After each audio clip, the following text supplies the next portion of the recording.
विशेषण को इंग्लिश में एडजेक्टिव कहा जाता है। एडजेक्टिव। इसके पहले हमने पढ़ा संज्ञा, सर्वनाम, क्रिया, क्रिया विशेषण। संज्ञा हम ऑलरेडी जानते हैं कि क्या होता है, किसी व्यक्ति, वस्तु, स्थान के नाम को संज्ञा कहते हैं। सर्वनाम वो होता है जो किसी भी संज्ञा के स्थान पर प्रयोग किया जाता है, उसे सर्वनाम कहा जाता है। इसका पूरा डिटेल हम पढ़ चुके हैं। अब पढ़ेंगे विशेषण, एडजेक्टिव। संज्ञा या सर्वनाम शब्दों की विशेषता बताने वाले शब्दों को, संज्ञा या सर्वनाम की विशेषता बताने वाले शब्दों को हम विशेषण कहते हैं। जैसे विशेष, विशेषण जिस संज्ञा या सर्वनाम शब्दों की विशेषता बताता है उसे विशेष कहते हैं। बड़े ही एकदम सिंपल शब्दों में समझना है कि संज्ञा या वाक्य में जो भी संज्ञा या सर्वनाम आते हैं उनकी जो विशेषता बताते हैं शब्द उन्हें विशेषण कहते हैं। और जो विशेषण शब्द जिन संज्ञा और सर्वनाम की विशेषता बता रहे हैं उन्हें विशेष कहा जाता है। जैसे एग्जाम्पल से समझेंगे, हरीश ताजे फल लाया है। हरीश ताजे फल लाया है। ताजे फल, यहाँ फल क्या है? विशेष, इसकी विशेषता बताई जा रही है। संज्ञा या सर्वनाम है, इसी को हम विशेष कहेंगे। जिस संज्ञा या सर्वनाम की विशेषता बताई जाती है उसे विशेष कहते हैं। तो फल यहाँ विशेष है। फल कैसे हैं? कैसे हैं फल? ताजे। ताजे, तो विशेषण यहाँ ताजे हुआ। उसके बाद है उसने काला कोट पहना है। काला कोट, कोट कैसा है? काला। काला। कोट की विशेषता बताई जा रही है कि कोट काला है। कोट यहाँ संज्ञा है, तो ये हो गया विशेष।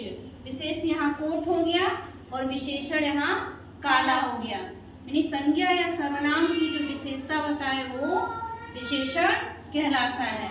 अब विशेषता क्या होती है? विशेषता का मतलब क्या है? विशेषता मतलब गुण, आकार, रंग, स्वाद, स्थान, दोष। गुण जैसे अच्छा, दयालु। आकार जैसे छोटा, बड़ा, तिकोना, चौकोर। रंग लाल, हरा, नीला, पीला। स्वाद मीठा, खट्टा, कड़वा, चटपटा। स्थान ग्रामीण, भारतीय। दोष झूठा, पापी, लालची। इस तरह के जो होते हैं गुण, आकार, रंग, स्वाद, स्थान, दोष, ये सभी विशेषता कहलाते हैं। विशेषता के ये विशेषण जो होते हैं ये 4 प्रकार के होते हैं। विशेषण कितने प्रकार के होते हैं? 4 प्रकार के। पहला है गुणवाचक विशेषण, दूसरा है संख्यावाचक विशेषण, तीसरा है परिमाणवाचक विशेषण, चौथा है सार्वनामिक विशेषण। पहला गुणवाचक विशेषण। गुणवाचक, नाम से क्लियर है। गुणवाचक, वाचक मीन्स बताने वाला, गुण बताने वाला विशेषण।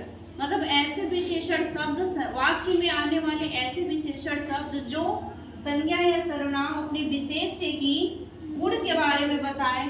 जैसे मैंने बताया था गुण, आकार, रंग, स्वाद, स्थान, दोष, इसके बारे में बताए तो वो गुणवाचक विशेषण शब्द कहलाएंगे। इसका एग्जाम्पल हम देखते हैं, सुंदर फूल। फूल कैसा है? सुंदर। सुंदर। स्वच्छ नगर। नगर कैसा है? स्वच्छ। स्वच्छ।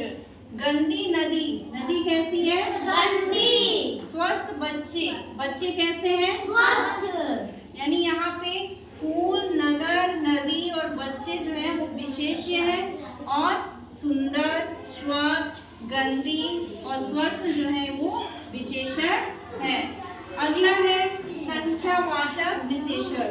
संख्यावाचक, संख्या, संख्या से हमें संख्या का पता चलता है। यानी ऐसे विशेषण जो हमें संख्या बताए उन्हें संख्यावाचक विशेषण कहा जाता है।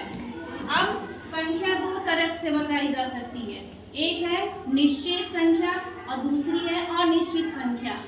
तो ये 2 तरह के हो जाएंगे, इसके 2 प्रकार होंगे, निश्चित संख्यावाचक विशेषण और दूसरा है अनिश्चित संख्यावाचक विशेषण। अब निश्चित में एग्जाम्पल ले लेंगे, 4 गायें, 50 बालक, 3 कलम। यानी यहाँ पे 4, 50, 3 जो है एक निश्चित संख्या बता रही है संज्ञा या सर्वनाम की।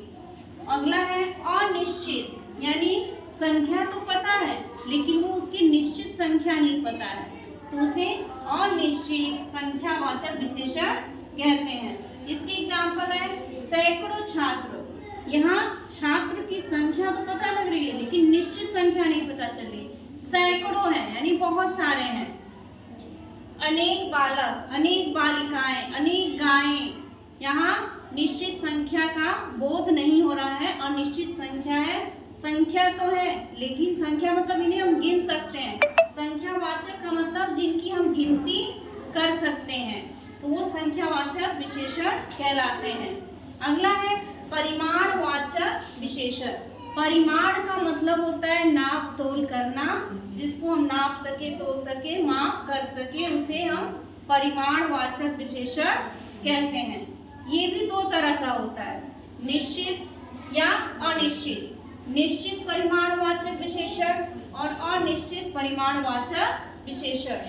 इस नाम से क्लियर, निश्चित माप तोल हो जाएगा या अनिश्चित, हमें निश्चित नहीं पता है कि कितना क्वांटिटी है। तो निश्चित जैसे 1 लीटर दूध, 5 मीटर कपड़ा या 4 गज जमीन, ये सारी चीजें जो हैं वो हमें निश्चित परिमाण का बोध कराती है, तो इसे निश्चित परिमाणवाचक विशेषण कहेंगे। और निश्चित तो परिमाणवाचक विशेषण में जैसे थोड़ा पानी, अधिक काम या कुछ दूर, यहाँ हमें उसका निश्चित मात्रा का पता नहीं लग रहा है कि थोड़ा पानी मतलब कितना पानी है, ये हमें पता नहीं लग रहा है। अधिक काम, कितना काम है ये नहीं पता लग रहा है, काम अधिक है, तो इसे हम परिमाणवाचक विशेषण कहते हैं। लास्ट है सार्वनामिक विशेषण। सर्वनाम से बना है सार्वनामिक विशेषण। तो सार्वनामिक विशेषण में आपका क्या, ऐसी सर्वनाम शब्द जो संज्ञा या सर्वनाम के पहले प्रयोग किए जाते हैं उन्हें सार्वनामिक विशेषण कहते हैं। इसका एग्जाम्पल है वह आदमी व्यवहार से कुशल है। वह आदमी, वह आदमी यहाँ संज्ञा विशेष्य है, इस विशेष्य की विशेषता वह शब्द बता रहा है और वह क्या है, सर्वनाम है, इसलिए ये वह यहाँ पे सार्वनामिक विशेषण कहलाएगा।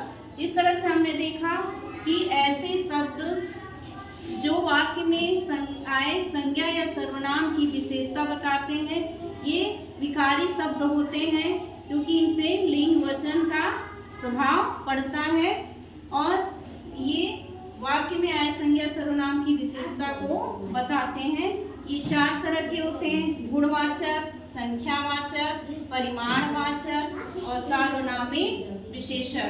ओके।